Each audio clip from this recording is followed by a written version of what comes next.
Good morning, everyone. Welcome to this morning's study.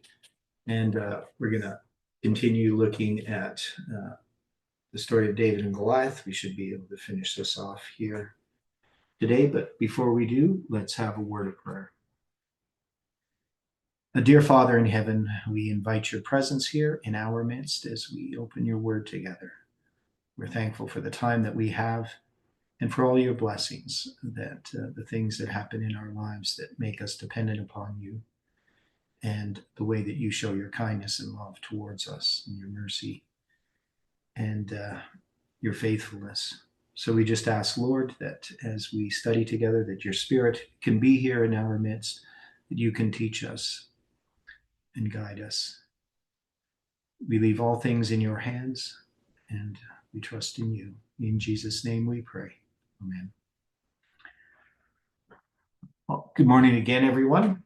Now, when we were finishing off yesterday, we were discussing about the timing of the events. So we have the stone that sinks into Goliath's forehead. And so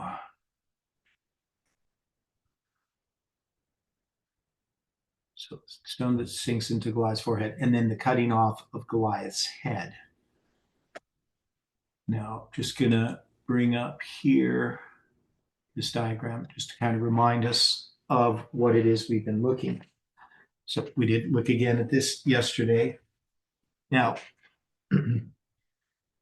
so if Goliath is November 9th and David is July 18th, is there any way that we can define specifically when the stone hits Goliath in the head and when his head is severed?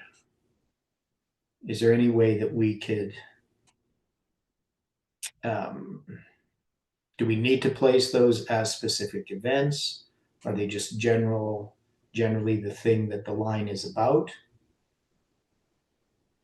I mean, we know the battle, at Ephes Dammim between Soko and Azekah. We know we got Elah there on the chart. This a little bigger. Oops.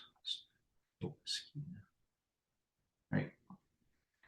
We got this structure, and we have February 20th, 2025 there, which we haven't marked any specific event. We just said that it's a symbolic date. It gives us this structure. Now, it does tie into some things in my personal life, and it does also have the symbol of restoration, 2020. But it does help provide, as a symbolic date, it does help provide structure to the rest of the dates, right? So just because we have a date on a line doesn't mean it has to be a particular event. It can sometimes just provide significance to the line itself. And it's during this time that we're constructing that line. So it's not like it's unrelated to the line, as far as we could say that there is this understanding that comes about at this time.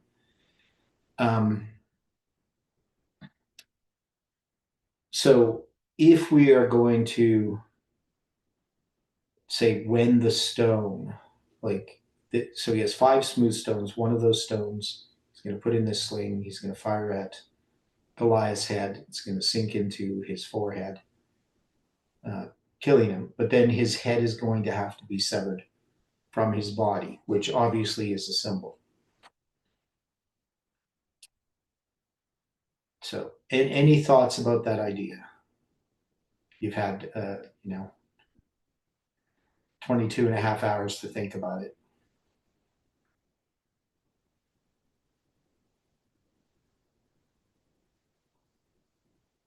That's a nice reminder. Thank you.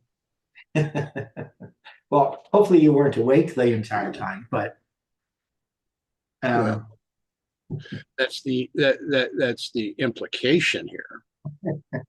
So go ahead, William.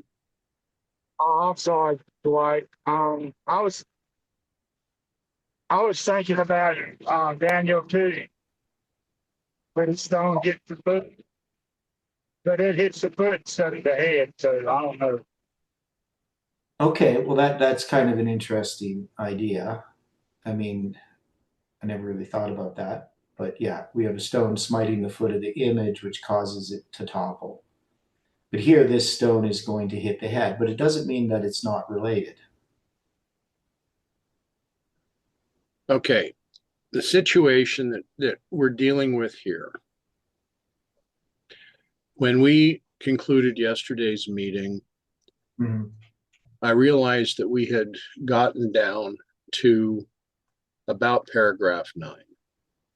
Yeah. I went back into this because there's still, I think, more that we can obtain beginning in paragraph 5. But I'm going to lay this out, simply Okay. as I can. Okay, so Goliath is angry with the fact that there is not a man that wishes to battle him. Yeah. That this, as he calls him, stripling, comes before him. So Goliath, as Mrs. White writes, was filled with amazement and anger. He wants to project words designed to make David run away. Yeah. So this threat, this haughty threat, only served to inspire the youth with loftier courage and to kindle in his breast a greater zeal to silence the enemy of his people. Okay. Now, was there something that occurred from 2017 through to 2019 that were words that were haughty, lifted up? Mhm. Well, probably, but are there specific words you're thinking of?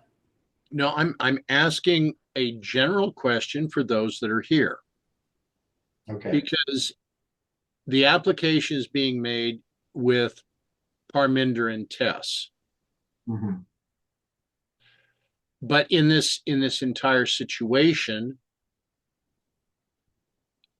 there's the overall picture that once July 18th was being completely and openly addressed, you wind up with the general conference wanting to find an alternative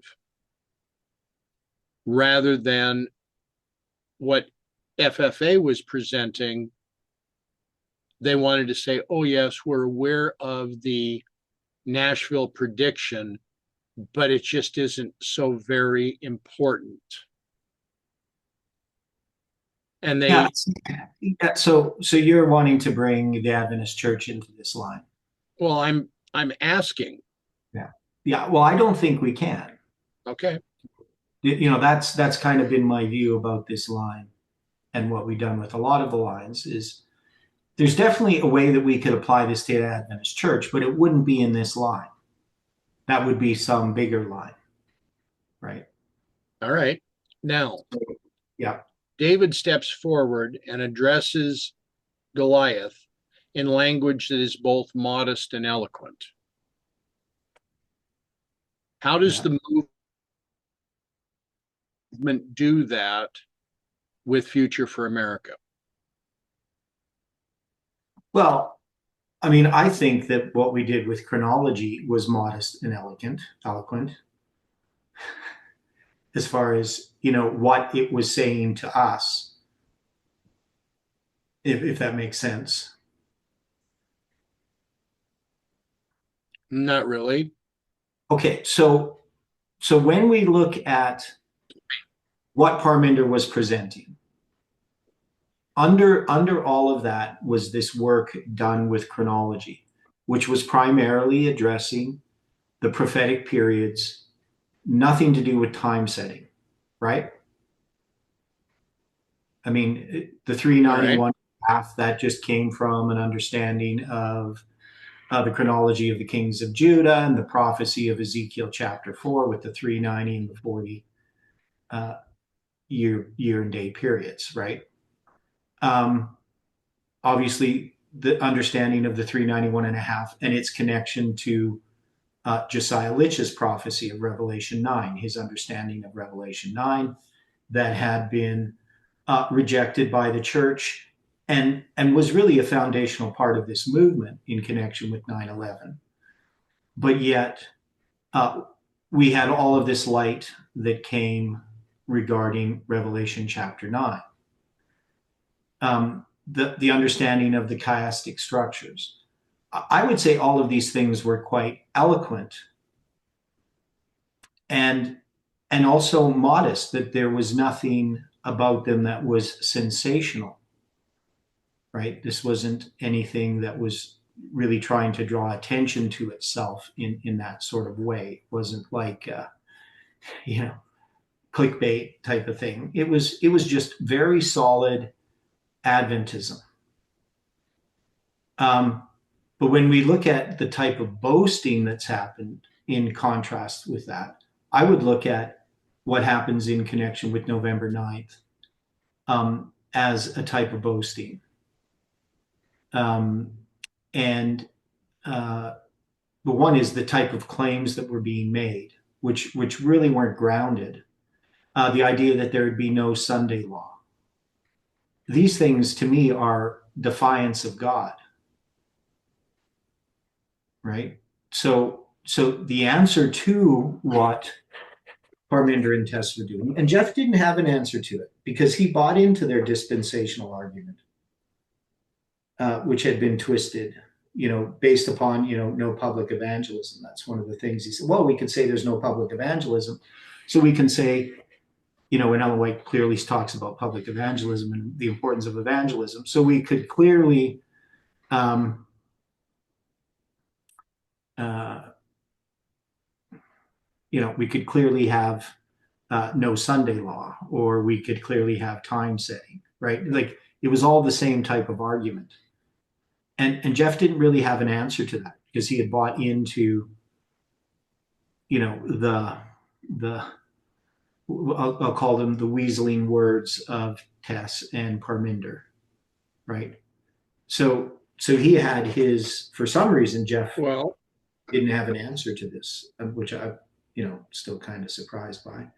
But yeah, okay. But we have the comment from the chat that by 2019, Tess was commenting that Jeff Pippinger was dead and yeah, Parminder was trying to say that he was Joshua. yeah, yeah. So these types of things I would look at as a boasting.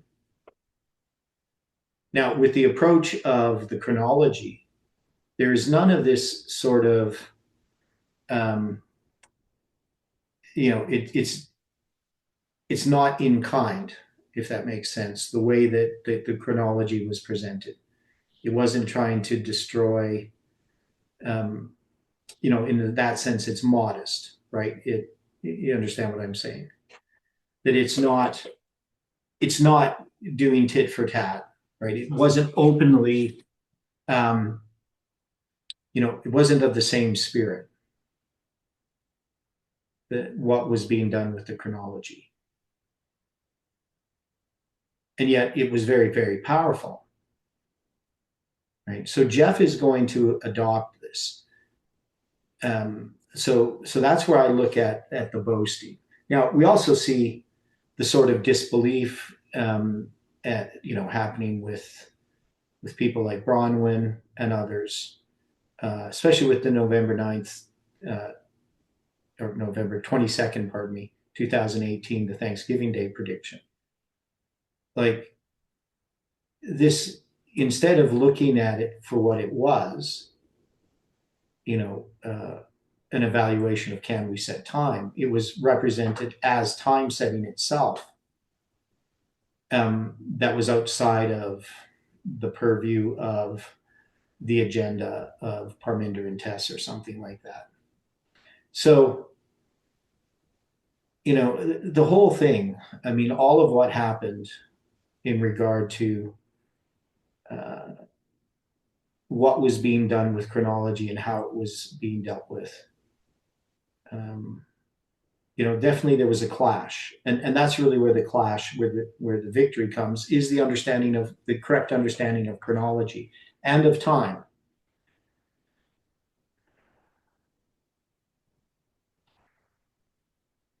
That's how I would understand it. I don't know what you think, but Well, I'm trying to go back to your first part of this question so that we can be addressing this in more detail. So Goliath comes forth indignant, boasting, and he's ready in his own words to tear David apart. yeah, David addresses him modestly and eloquently. yeah, It's kind of like an old adage that I've had to use multiple times for myself.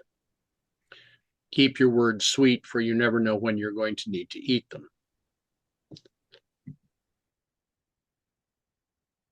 Now, David notes that Goliath comes with a sword and a spear and a shield, basically 3 methods of defense. And David comes in the name of the Almighty. yeah, David gives a prediction that the Lord would deliver Goliath into his hands. David said, I will smite thee, and I will take your head from you.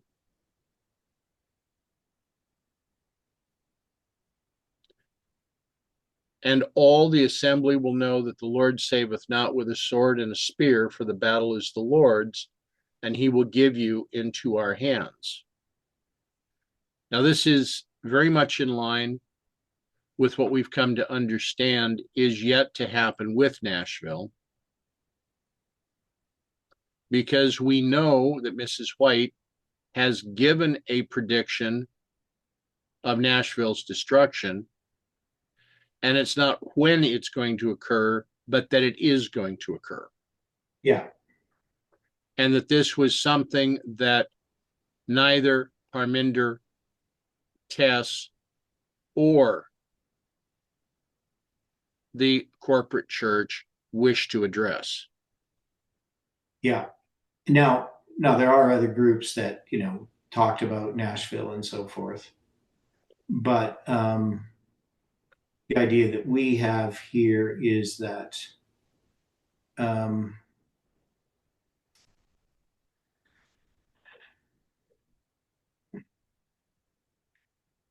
well, the first, I guess, is that if we're the ones that get international attention to the Nashville prediction, right? All right. So we believe that prediction needed to be publicly known. And Well, it should have been publicly known as early as 1905. yeah, yeah. But its time to be known was our time, right? In God's providence. And this movement made it publicly known. So we have to look at that as part of God's purposes in what occurred. Right? I agree. So, so that's the way that I would look at it. So in this situation, Mhm. David is standing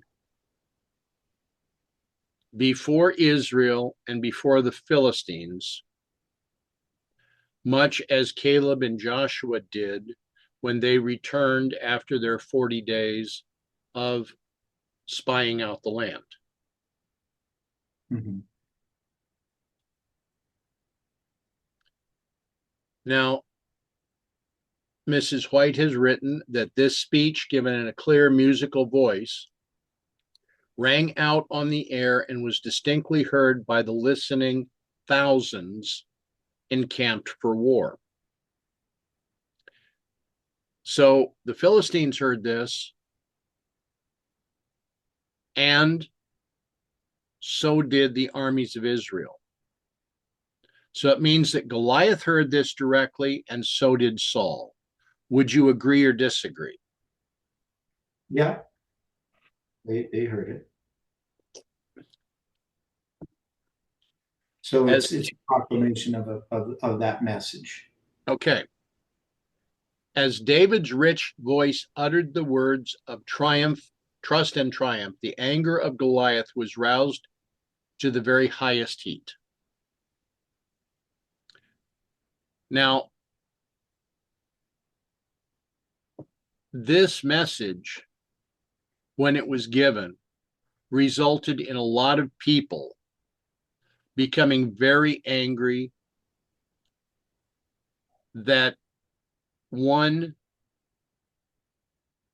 connected with Future for America would be so audacious as to give this warning message.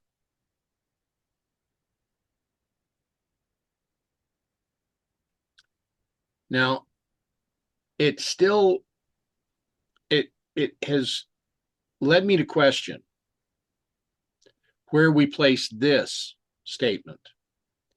In his rage, Goliath pushed up the helmet that protected his forehead and rushed with determined hatred to wreak vengeance on his opponent.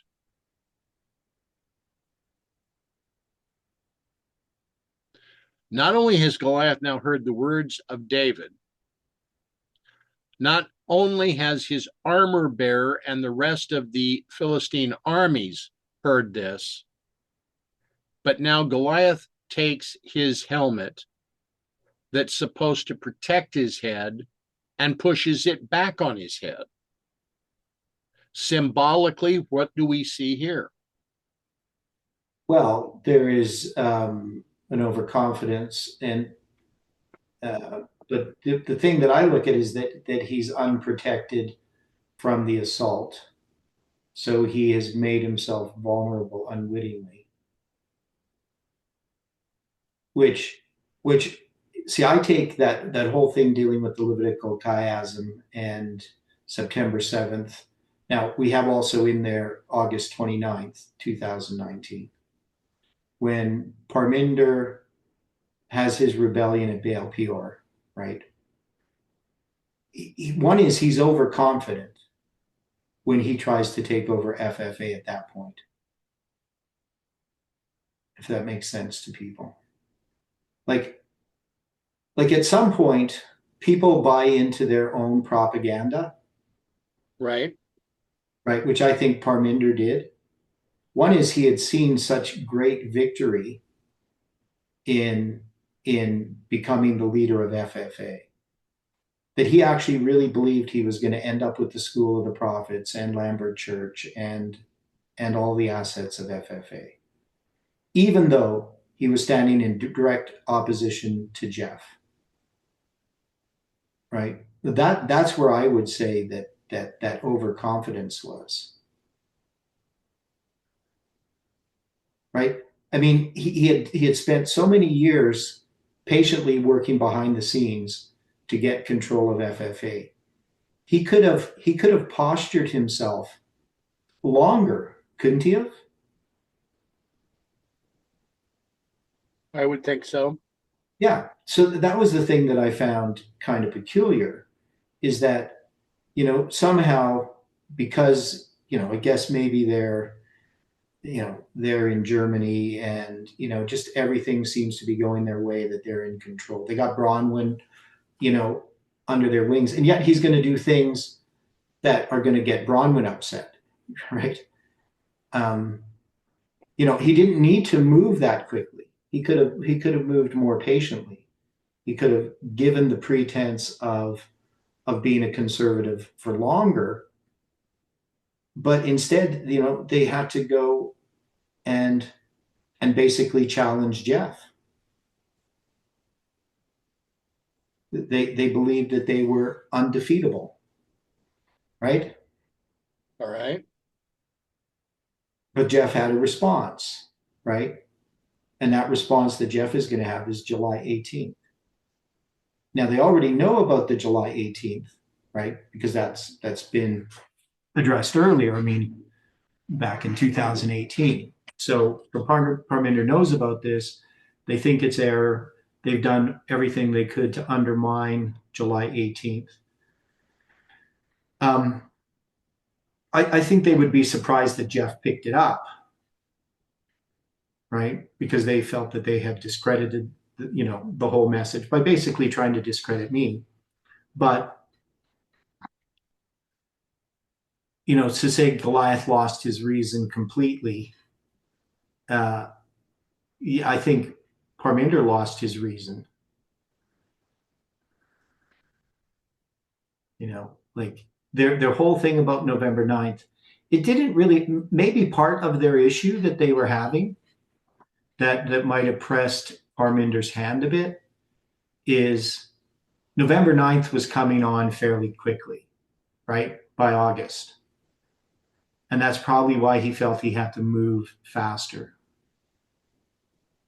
Because I don't think that Parminder actually believed anything was going to happen on November 9th.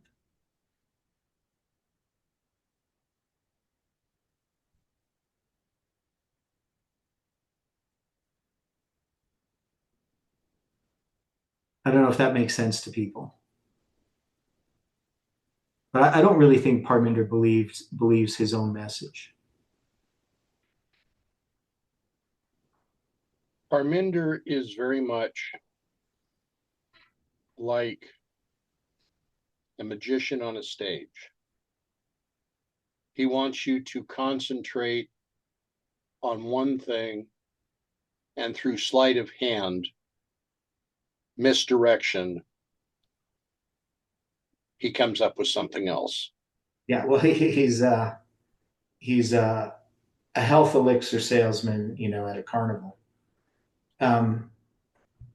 Right. So he doesn't. All these things are just serving a purpose. November 9th was just serving a purpose. It wasn't about what was going to happen on November 9th. So what you're saying is that Parminder is a snake oil salesman? Yeah. Oh yeah.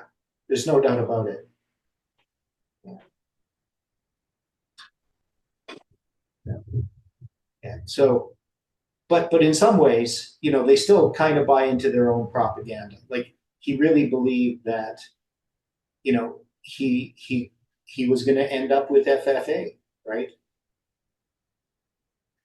Now, he could have been a bit more patient, I guess, until November 9th. But November 9th was coming and he wasn't really expecting anything to happen on November 9th. And I think Tess has also been played by Parminder as well. I don't think that Parminder really thinks Tess is a prophet. But, it's hard to know what people think because sometimes people do believe their own lies. But but the point is, none of it really made any sense. Parminder is overconfident, just as Goliath is. So we could say the Philistines were overconfident in Goliath. Goliath represents November 9th and they're boasting. But it's all just a sham. Now, July 18th, as it's used by Jeff, obviously, it's in God's providence that we give this warning to Nashville. But the purpose of July 18th was not to give us a date for when Nashville was going to be destroyed, but to correct the movement because of Parminder's false teaching. And it could have brought about, if it was accepted properly, it could have brought about a reform within the movement. After the disappointment. But the problem was what happened after July 18th. But so we have this stone, which goes into the forehead. Now, so of course, I'm always going to look at some of these Hebrew numbers. And so when I look at, let me see here. It does not.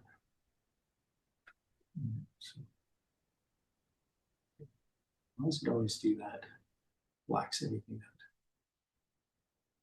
I'm just going to bring that up on the screen. Let's see. Yeah, that doesn't do it. Okay. Try to bring this up. That's fine. So we have some different Hebrew numbers here. So we talk about, the head, he cut off the head. We know that head is 7218. It has the numbers of July 18, 2020 in it.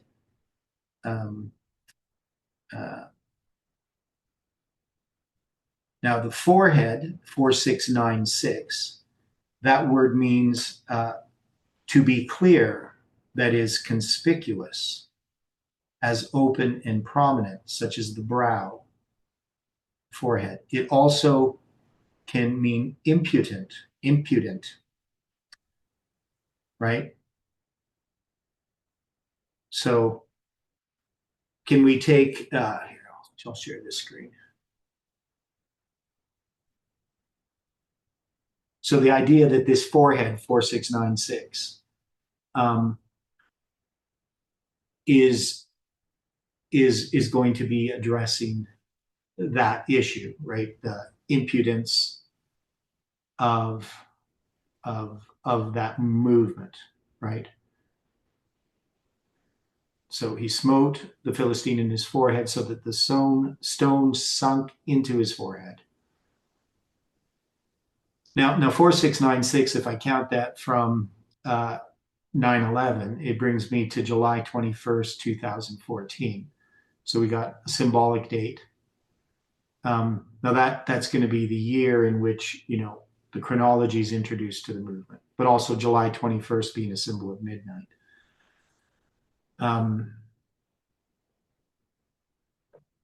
So which is what we had November 9th as, right? Being Raphia in that context.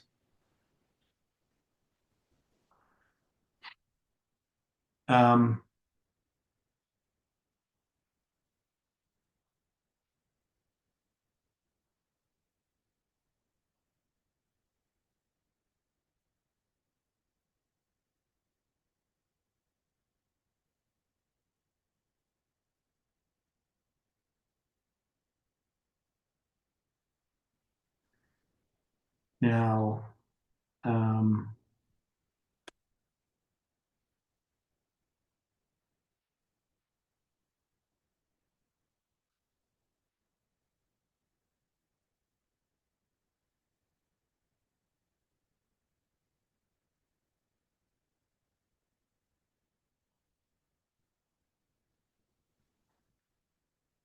if we use the word sunk and we count on the Mayan dates, it brings us as an inclusive count to November 11th, 2020, which I don't know if that's significant.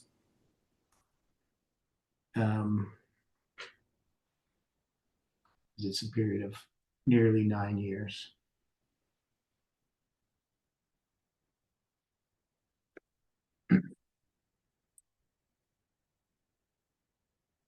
So the stone, he smites him in the forehead and it sinks into his forehead. So he prevailed with a sling and a stone, right? That's the symbol that we have.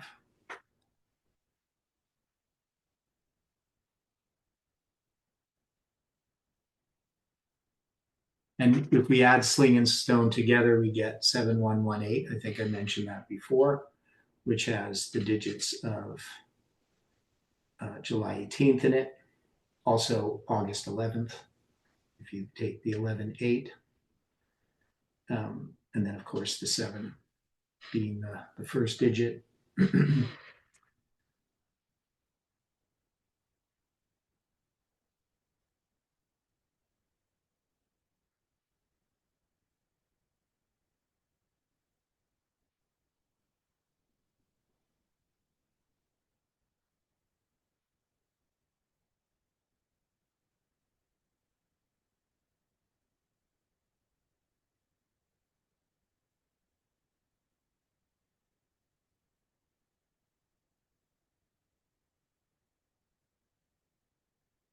We count from September 11th, an inclusive count brings us to March 7th, 2021. I know we looked at that before.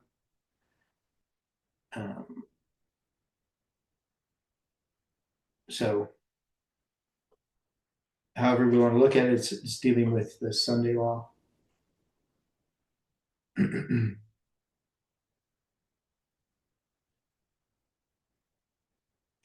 So, I mean, I think we just have to say that this event, the stone hitting Parminder's forehead, or Callias, or November 9th, however we want to define it, is a defeat. But then we also have to have his decapitation.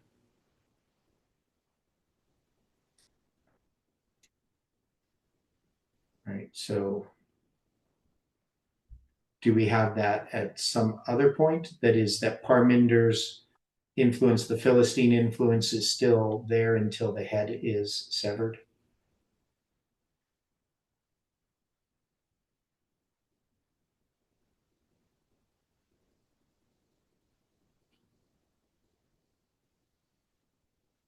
Right. And then we have this part where the men of Israel and Judah arose and shouted and pursued the Philistines until they come to the valley and to the gates of Ekron. And the wounded of the Philistines fell down by the way to Sha'araim. Sha'araim. Yeah, Sha'araim. It's kind of hard to say. Even unto Gath and unto Ekron. And we started looking at that before as well. Sha'arim is the double gates, right? So it's 8189, but it's the dual of 8179. Right. So the word itself occurs 3 times here in 1 Samuel, in 2 Chronicles as well, and in Joshua. And again, it's just a location, right? He's just this place. The word, it's the dual of this 8179, sha'ar, an opening that is a door or a gate. But because of the dual form, he's giving it a different Strong's number. So double gate. Now we saw, Samson taking those 2 gates. And we have the idea that this is a chiasm, a double gate.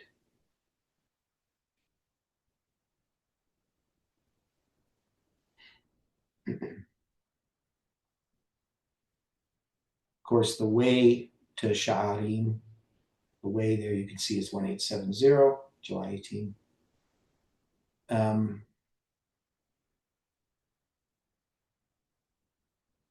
we have, so maybe there's some way in which we look at this number I don't know.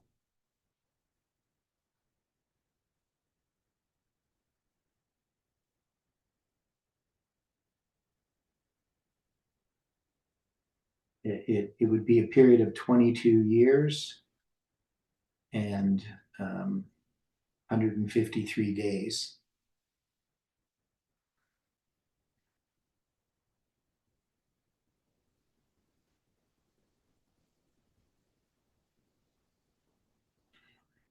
Let me think here.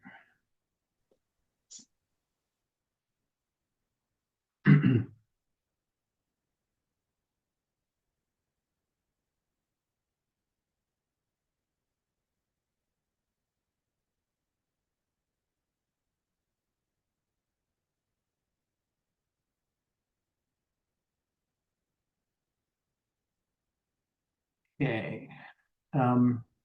So as an inclusive count, if we count from September 11th, we get February 11th, 2024. And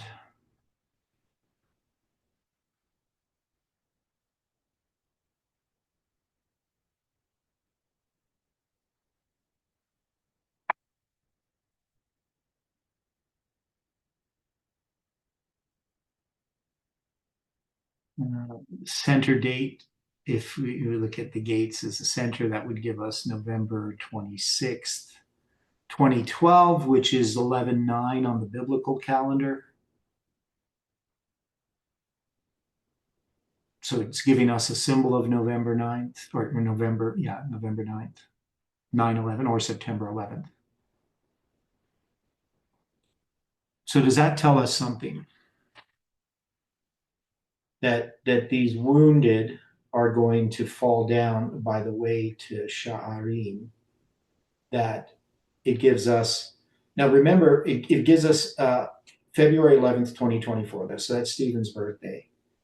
And the significance of Stephen's birthday is its connection to 11/9 and 9/11, right? So just to remind people that if you count from when Stephen was born, February 11th, 1969, and you count 11,900 days, that's that number that comes from the Islamic calendar. It's coming around full cycle. Ramadan coming around to the same year, the same date, or the same the year lining up again, right, with solar year. That's 32 years and 7 months. So it's 11,900 days, and more precisely 11,900 days and 1190 minutes. But in this case, it depends on how it lines up, whether it's you count 11,900 or 11,901. But anyway, in this case with Stephen, if we count from his birthday, it brings us to 9/11. And if you count from 9/11, 1190 days, it brings you to November 9th. Right? So Stephen has that connection. So if we take this number, Sha'arim, which is these double gates, and since there's two gates, we're just going to count from 9/11. It's going to bring us to Stephen's birthday in 2024. And then the center date between that is going to be, on the biblical calendar, 11/9. Well, it'll be the 9th month, the 11th day. So like September 11th symbol, right? But also that symbolizes 11/9. Does that make sense to anybody, what I just said? Or is that too esoteric?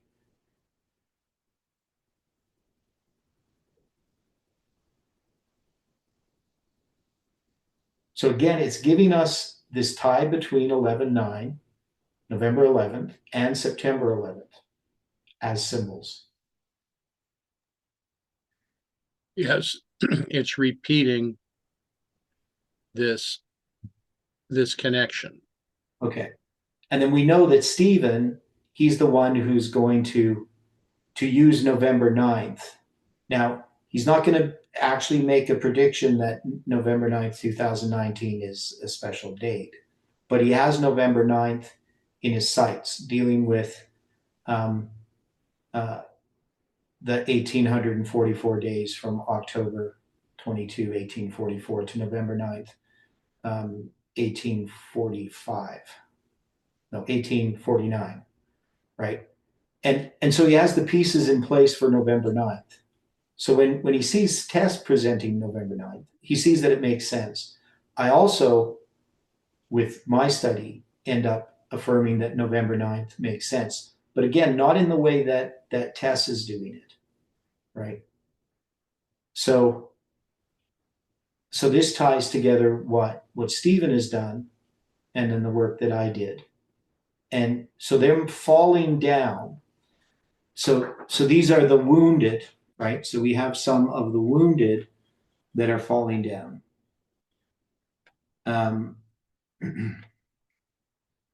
So wounded 2491, the slain, fatally wounded, pierced, right? So it can mean those that are dead, or so it's not just casualties, but they're the ones that are going to die generally. We could say it's casualties, but it can refer to both. Properly to bore, that is to wound. Figuratively, it can refer to a profane person, place, or thing.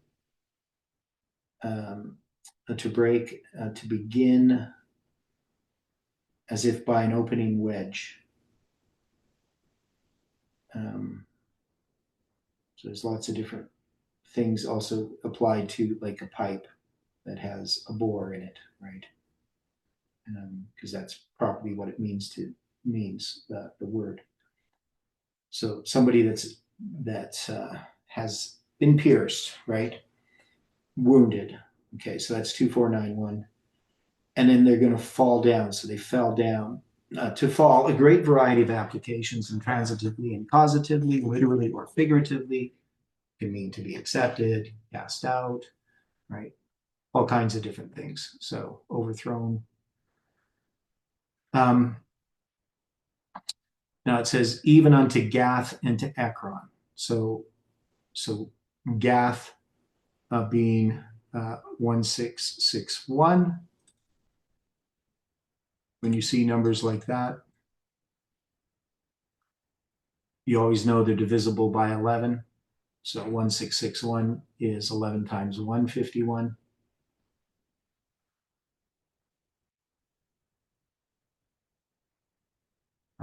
151, I think, is a prime number, but I'm not certain. I have to look it up. Can't think of what it would be divisible by.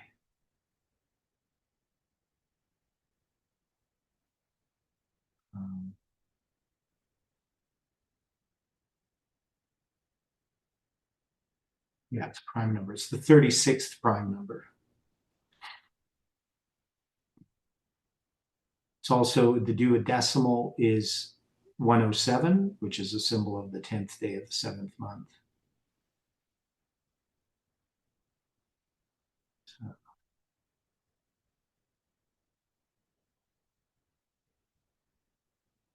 okay. That's a bit obscure, but that's what Gath is. So and then we have Ekron.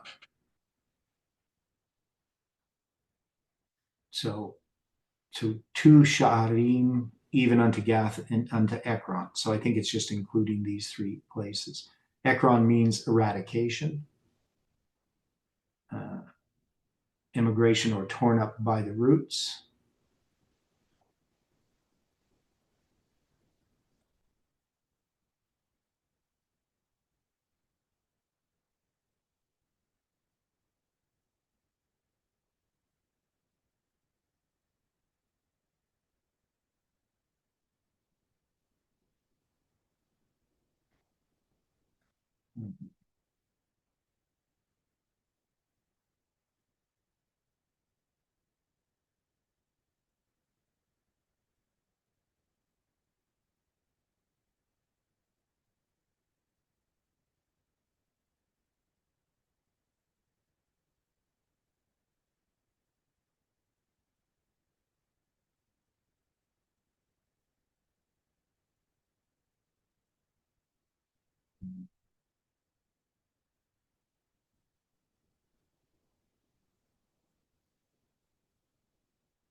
Okay, so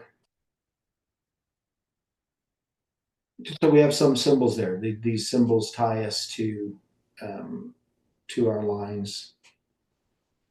Um,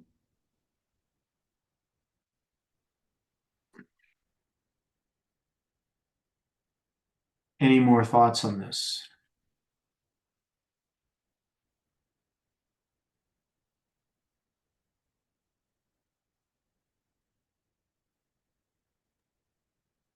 Just a lot to take in.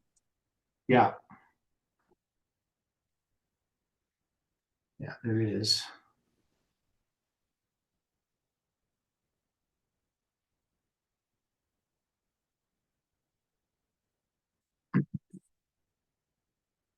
But what we can say is that it makes sense to apply this the way that we have been applying it, right? Now we still have this part about Saul inquiring, and it's kind of tied to the next chapter. So there is actually not a natural break between the end of chapter 17 and the beginning of chapter 8, right? That is, it's part of the same story. What I'm trying to say. So so it's going to give us this perspective. So it talks about David defeating Goliath, right? He's going to take the head of the Philistine, bring it to Jerusalem, and put the armor in his tent. Now, we've noted before the number 168. It's the number of hours in a week. It's also, if you multiply it by 77, you get my home address, 12936. So for me, it has some personal significance.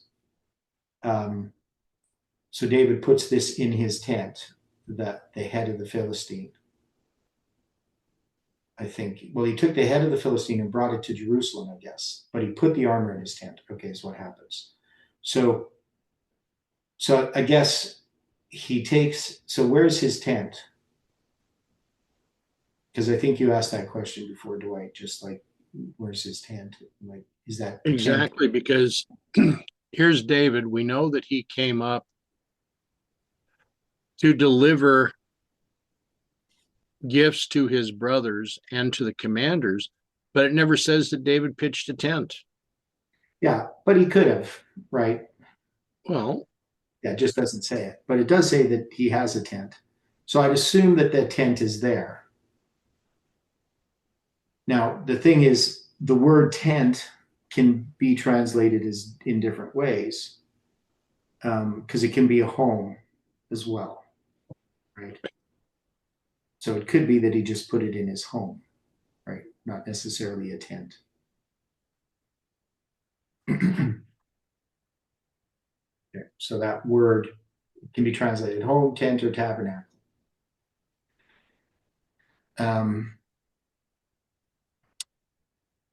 But he's taking the head of Goliath to Jerusalem.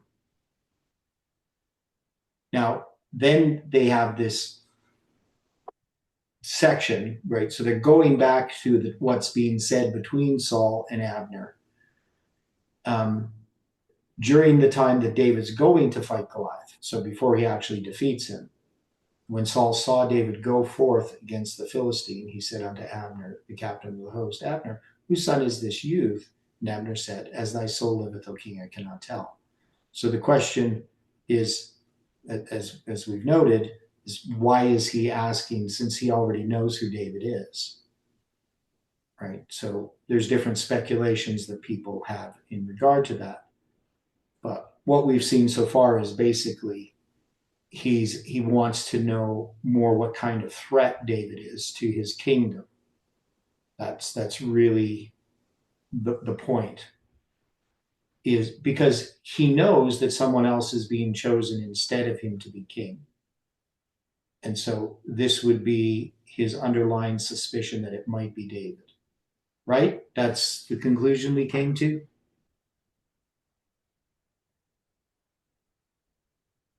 I believe that's a fair presumption at this point. Yeah.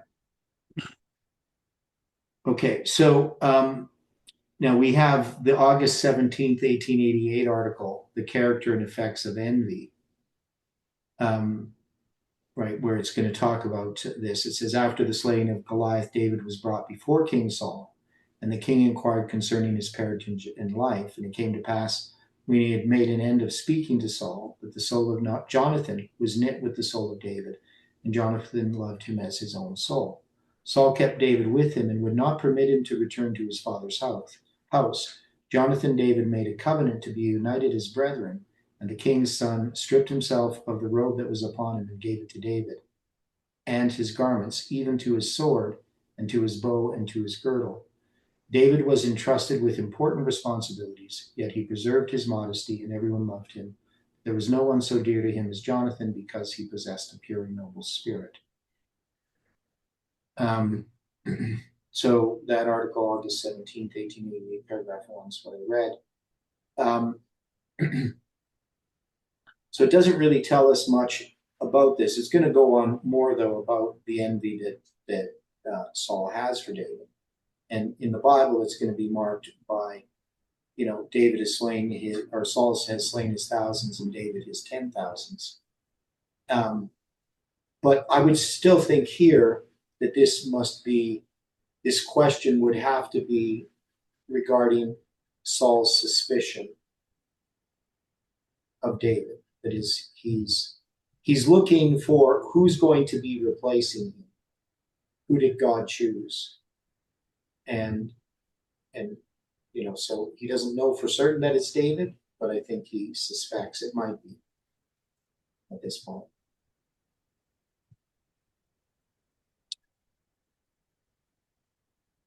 So after he had slain Goliath, right, he's going to come before Saul with the head of the Philistine in his hand. And Saul said to him, whose son art thou, thou young man? And David answered, I am the son of thy servant Jesse the Bethlehemite. So we noted that Bethlehemite is 1022, October 22nd. That there's something about this, the connection between July 18th and October 22nd. So I think this inquiry has to do with after the disappointment, because we're going to connect July 18 to October 22nd, 1844. So that's the way that I would address this. That it's the question regarding July 18th. What is July 18th's qualifications? Goliath has been defeated, but there still is this question. And it could even before the disappointment, maybe to some degree. Because we see that, when Jeff brings out July 18th, there is the questioning about, well, why this July 18th? Sure, you're bringing it out to fight against Parminder's November 9th, but what is the qualifications of July 18th? What is its pedigree? Right? And a lot of people don't really want to understand it or study it. The people who are opposing it really find July 18th kind of a threat, right? Some of the leadership in FFA. So we see that envy and jealousy.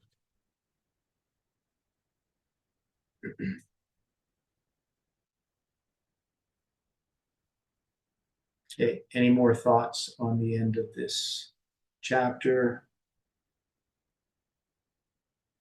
Maybe we didn't read the last paragraph 9 of August 10th, 1888. The Philistines were smitten with terror. They knew that the day was lost.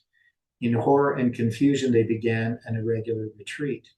The shout of the triumphant Hebrews echoed along the summits of the mountains as they rushed after their retreating enemies. And they pursued the Philistines until thou come to the valley and to the gates of Ekron. And the wounded of the Philistines fell down by the way to Shaaraim, even unto Gath.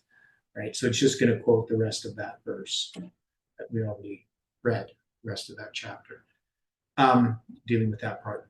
Now,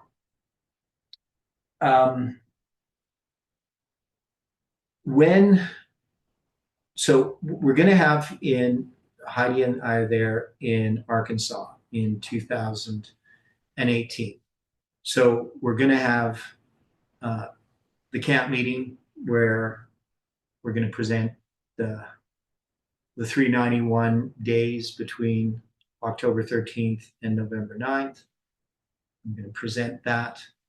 And then we come up with this July 18th date in early November. And then Heidi's studying the Great Visions of Ellen G. White. And in there, she notices this Battle of Manassas.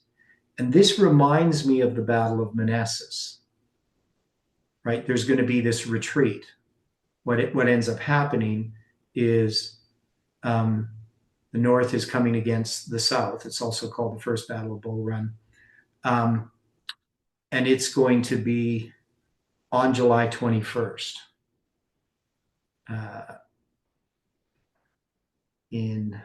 Let me see here.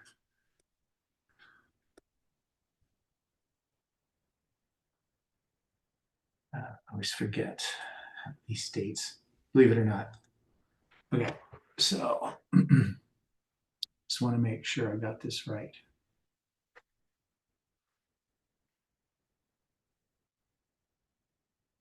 Oops.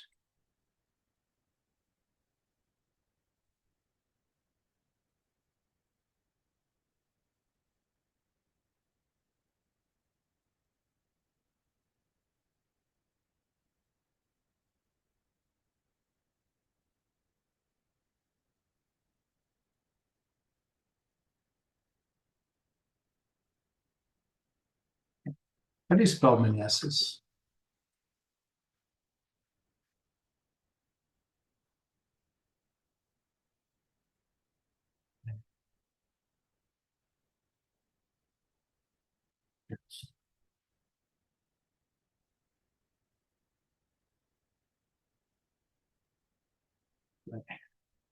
Okay, yeah, so that's going to be, July 21st, 1861, the 12th day of the third month on the biblical calendar.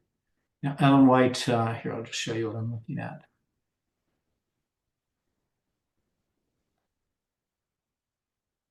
So since it reminds me of that, could it be that that what we were studying regarding these civil wars were relating to the civil war that was coming within the movement itself? Now, we always connected it to the American Civil War, but there was a civil war going on within the movement, right?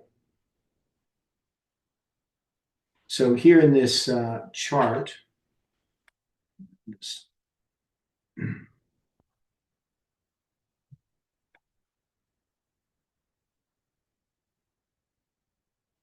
we got Ellen White's first Civil War vision, January 12th, 1861. And 90 days later, on April 12th, 1861, the Civil War begins. Now, that's going to be the first day of the first month on the biblical calendar. And then 100 days later is going to be the Battle of Manassas, July 21st, 1861.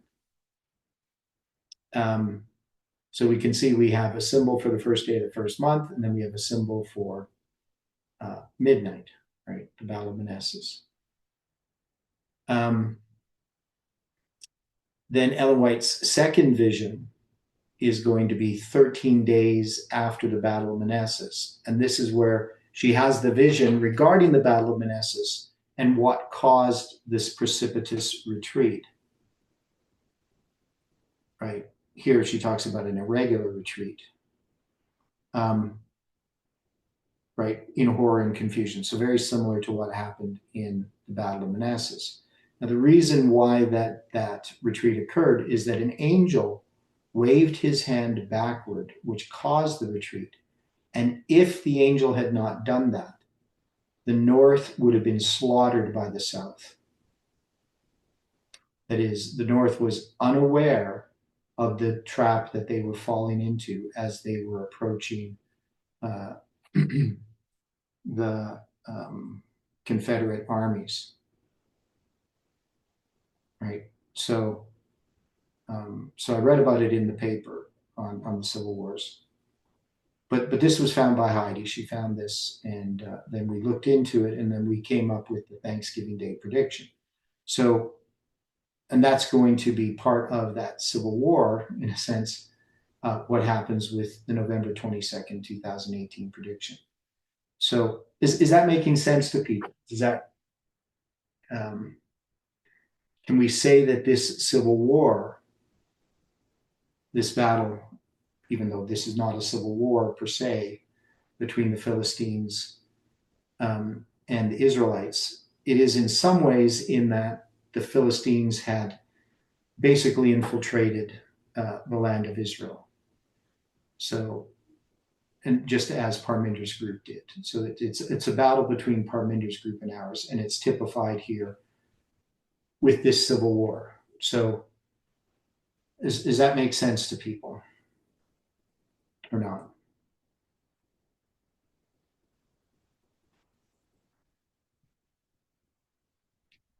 You know, Ellen White has 3 Civil War visions. They all really significant in what they talk about. But there's a lot of other dates on this line as well. We have the Emancipation Proclamation, which is also the first day of the first month in the symbol of January 1st, 1863.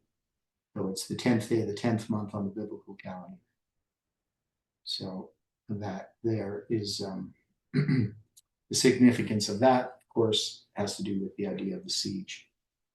So there's lots of symbols in all these different dates, but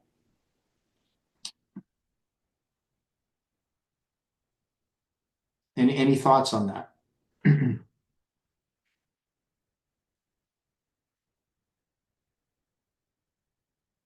Okay, so I assume you all just accept it. It's logical. Maybe It's going to take time to digest some of it. Okay, yeah. Yeah, I know. Yeah, it's just things to think about. Okay, so now we have chapter 18. So it came to pass when he had made an end of speaking unto Saul that the soul of Jonathan was knit with the soul of David, and Jonathan loved him as his own soul.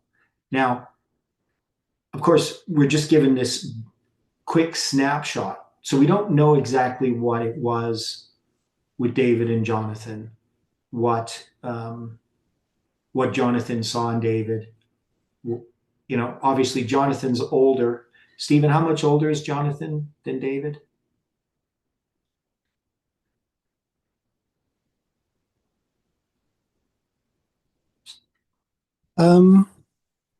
Depends.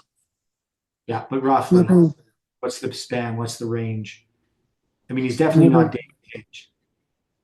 no, I think he's maybe about 30 odd years older. Okay, so if Saul is how much older than David?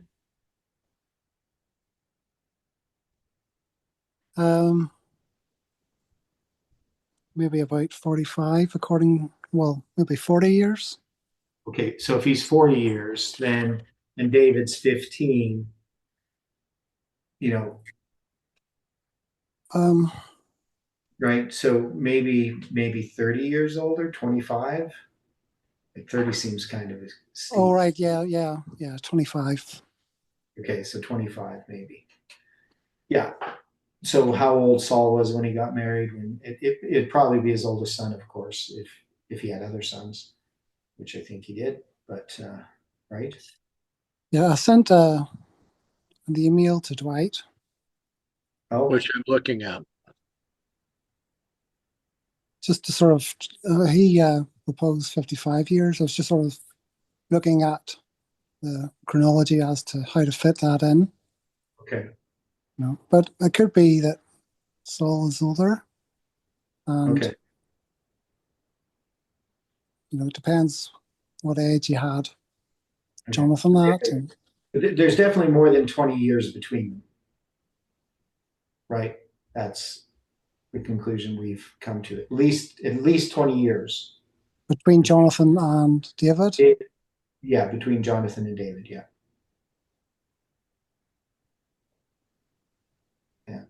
At least, I think. Yeah. And so Jonathan's, love for David is probably like, it's like a kid brother sort of thing, right? He sees in David something that he admires, and really is supporting David, right? So the question here, dealing with FFA being Saul and David being July 18th, and Jonathan primarily being, well, me to some degree, just the symbols attached to me, but really having to do with the chronology. So that just shows that within the movement that there's this move away from FFA and this loyalty to July 18th over FFA. At least that's how I look at it.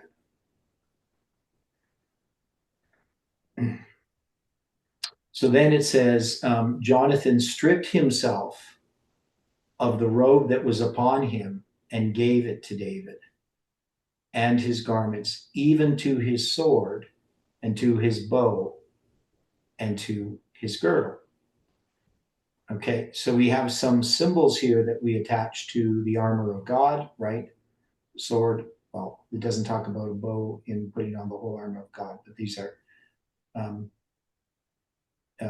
things that we would look at as being part of the weaponry, and of his robe. So his robe and his garments, even to his sword and to his bow and to his girdle. So Jonathan is putting everything into David, right? That's where his loyalty lies.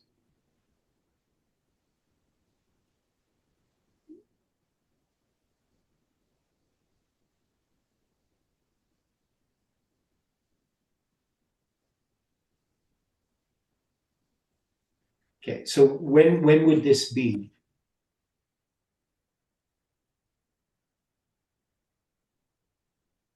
So if we're saying that Jonathan represents the chronology, or me in connection with the chronology or something, David representing July 18th, how do we...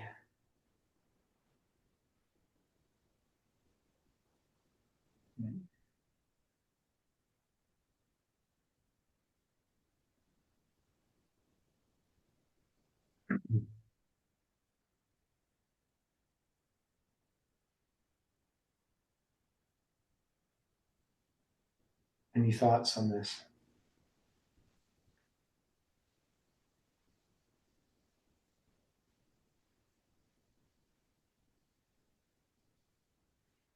I don't have a direct answer for the question that you're asking. Okay. I'm trying to consider a lot of these things and then see how all of this can work.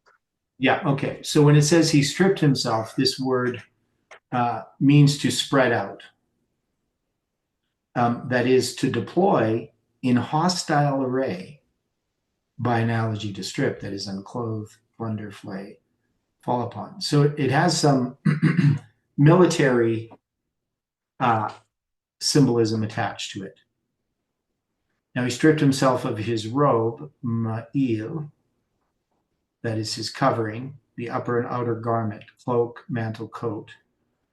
And then, of course, just garments is mad, properly to extent that is the height, also the measure by implication of vesture, right? So it can also refer to armor. So it probably refers to the armor itself. Even to his sword, right? So that's a cutting instrument. And to his bow, 7198. That's a bow for shooting, right? So it's pretty clear. And to his girdle, 2290. Kagor, that is the belt, the apron, part of the armor that girds themselves with, right? So basically, Jonathan, after David has defeated Goliath, Jonathan is going to make this covenant, and that would be berit, right? So that's the word, the sense of cutting, like a compact. So he makes a covenant with David because he loved him as his own soul, right? And he's going to give him his armor. Okay. Yeah. Jonathan, of course, means given of Jehovah. David means beloved. And the word loved there, ahab, is related to the lab, right? So the idea of the word beloved, dode. So the love there is more related to the word heart, to have affection for sexually or otherwise. So obviously this is the otherwise. And so David. Okay, so we got, so the armor is given to David. Now this is Jonathan's armor. So, I mean, I would say that this has to do with all of the study that was done. Right, so we could look at the 777 structure, all of the different studies that were done. That's how I would connect it. And maybe I'm wrong, but that's what I see, is that July 18th is it's of God, right? It's something that came from God, but there's all of these other things that then are going to be attached to July 18th. All of this further study. That is, when it says stripped himself, right? We could look at that as the studies, that is to spread out or deploy in hostile array, right? So that's kind of what I see that we've done over the last few years in how we've studied, right? We're taking everything and laying it all out. And it's in an array that is in opposition to the error that's in the movement.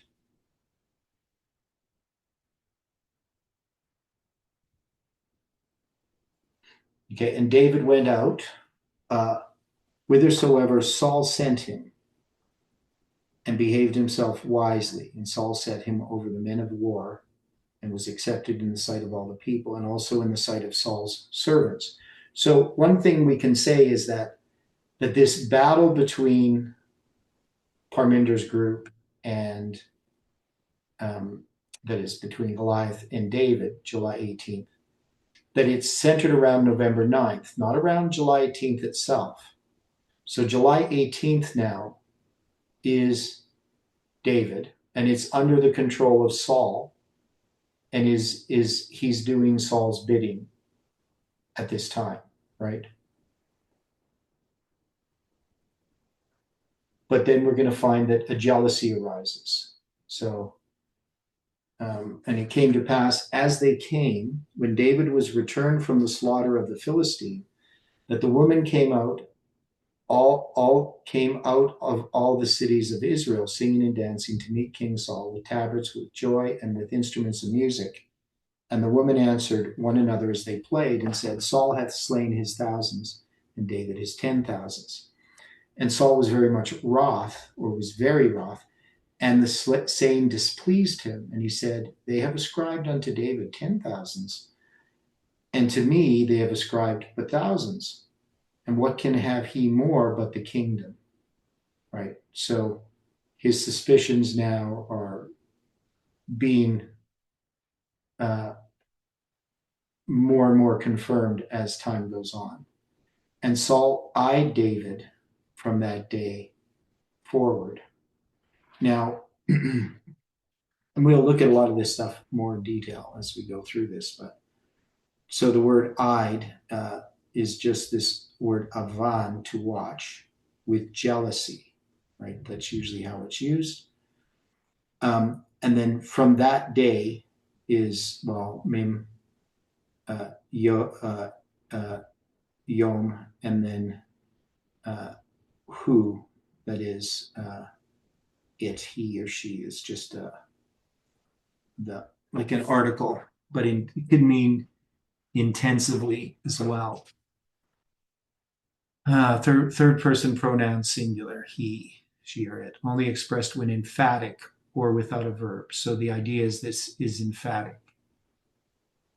So when it says he watched him from that day, it's an emphatic kind of watching. And forward, halia, that is to the distance that is far away, back, beyond, forward. So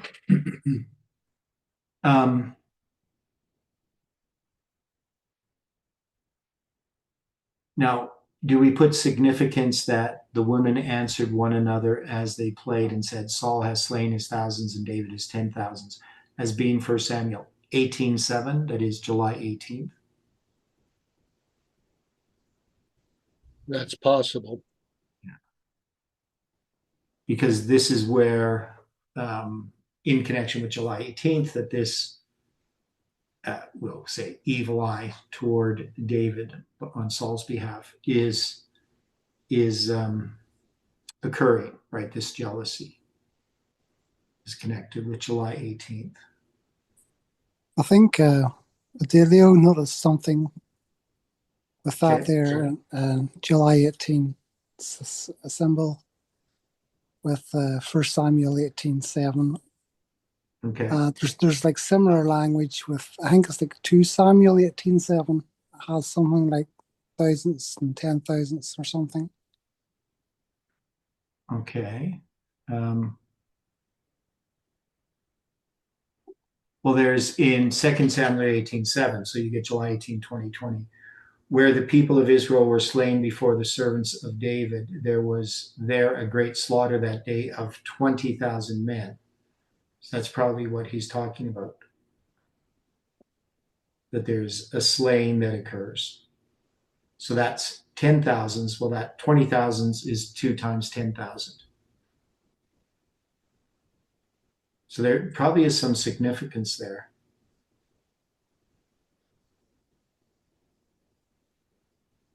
Almost that it's like, well, like prophetic in some ways.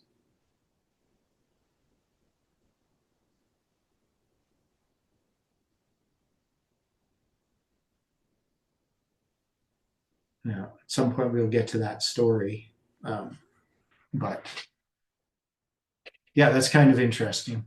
So we got, 2 Samuel obviously gives us the 2 from July 18, 2020.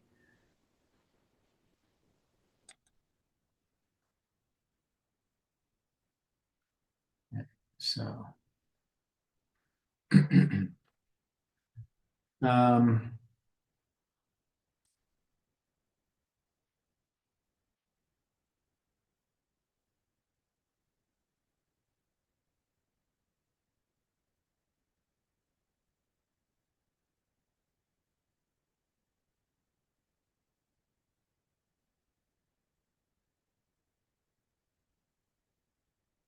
any more thoughts on that?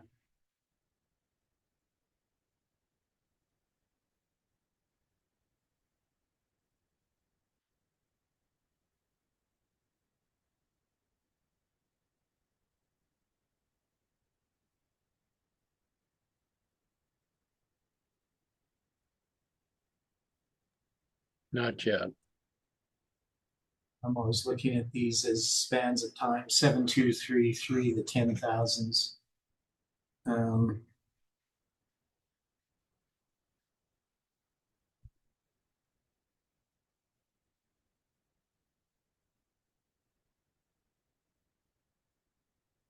Counted from September 11th, it brings us to July 1st, 2021. So nothing that I see any significance in.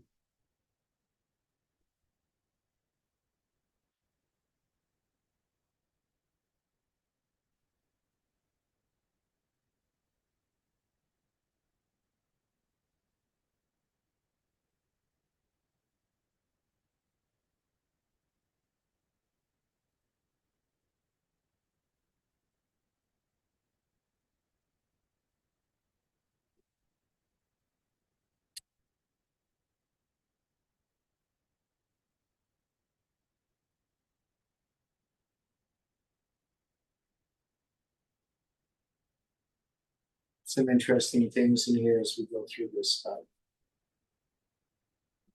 Him throwing the javelin and so forth. Okay. And any final thoughts? We will stop here. But before we close with prayer, any other points? Okay. Dear Father in heaven, we are grateful for the time that we have had here this morning, and for each person. We ask that you can bless our study. We know, Lord, that there's much that we don't understand. We just ask that as we come together again tomorrow, that you can give us a fresh perspective as we look at these verses. Be with each person. May you watch over them. May the angels care for them. And we pray this in Jesus' name. Amen.